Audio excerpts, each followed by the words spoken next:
All right, this one says, what is the equation of the asymptote for this function? So we got to look at the natural log, and so this plus 5, this plus 5 is just going to shift it up.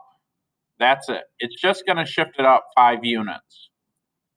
So it doesn't necessarily, it won't necessarily have an impact on, I think it's going to be A, because this is a log of 2 and it doesn't cross the y-axis. So I think x equals 0. But one way to double check is I'm just going to plug it into my graphing calculator. So I'm going to clear this out and clear this out.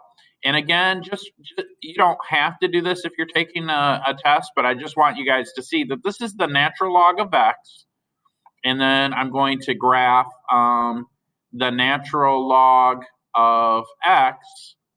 But since there are no parentheses, I'm going to put the plus 5 outside the parentheses. So this is how you would enter it in the calculator, because the problem itself doesn't have it in parentheses.